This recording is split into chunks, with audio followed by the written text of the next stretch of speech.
तर आपल्या आगळ्या-वेगळ्या परंपरा आणि प्रथांनी कोकणातला शिमगोत्सव चर्चेत असतोच। रत्नागिरी जिल्ह्यातल्या खेडमधील ग्रामदैवत असलेल्या श्रीदेवी पाथरजाईचा होम लागल्यानंतर दुसऱ्या दिवशी म्हणजे आज पाथरजाई देवीची पालखी सजवली जाते आणि देवीला वेगवेगळी आभूषणे घालून सजवण्यात आले।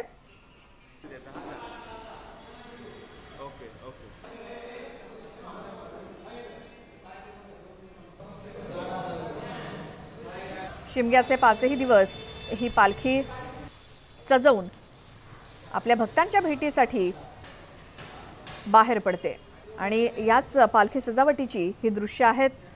वर्षातून एकदा हा सोहळा रंगतो शिमग्याचा आणि कोकणातल्या शिमग्याची काही मजाच वेगळी असते असं म्हटलं जातं आणि वेगवेगळ्या भागामध्ये वेगवेगळ्या पद्धतीनं होळी, धुलीवंदन आणि हा शिमगा सण साजरा केला जातो। थेट जाऊयात खेडमधून आमचे प्रतिनिधी चंद्रकांत बनकर आपल्या सोबत जोडले गेले। चंद्रकांत, आज धुलीवंदन आहे, महाराष्ट्र संपूर्ण देशभरात होळी साजरी होते, कोकणातलं आजच्या दिवसाचं काय महत्त्व आहे?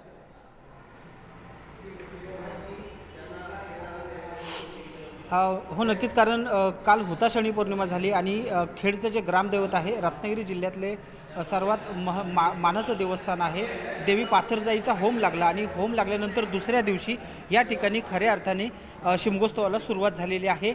आपण आता खेडमधील ग्रामदेवता देवी पाथरजाई मंदिरात आहोत आणि या ठिकाणी आता पालखी सजवण्याचं काम सुरू आहे, कारण देवी पाथरजाई हे जे इतिहास असा आहे की या पर्वताच्या देवी पार्वतीचं हे रूप आहे आणि आज या ठिकाणी देवीचं पालखी सजवण्याचं काम चालू आहे।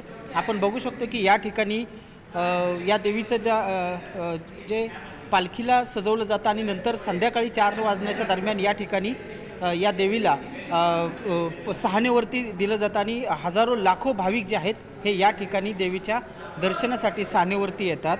माहेश्वरी ऋषारूढ त्रिशूलवर्ण धारिणी महाहिवलया चंद्रलेखा विभूषणा असं या देवीचं स्वरूप आहे।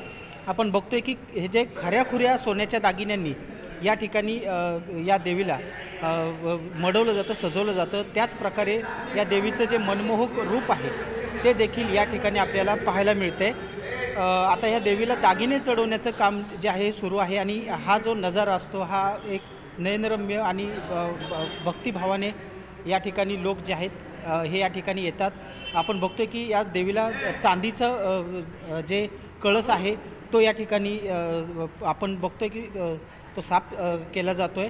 देवीचे जे पाय आहेत ते देखील चांदीचे आहेत आणि दागिने मात्र आहेत हे दागिने खऱ्याखुऱ्या सोन्याचे दागिने आहेत। आपण थेट मानकऱ्यांना विचारूया की मला सांगा पाटणेसाहेब, आता देवीचं जे हे मुखवटा आहे हा सजवलेला जातोय, दिवसभर आता काय पुढचं हे असेल आणि या देवीच्या महात्म्याबद्दल थोडं सांगा। अच्छा,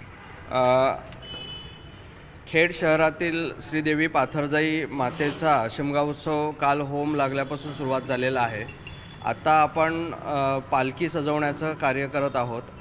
याच्यामध्ये हा माहेश्वरी देवी पाथरजाई मातेचं स्वरूप आहे, म्हणजे महिषाचा अंश असलेली पार्वती माता।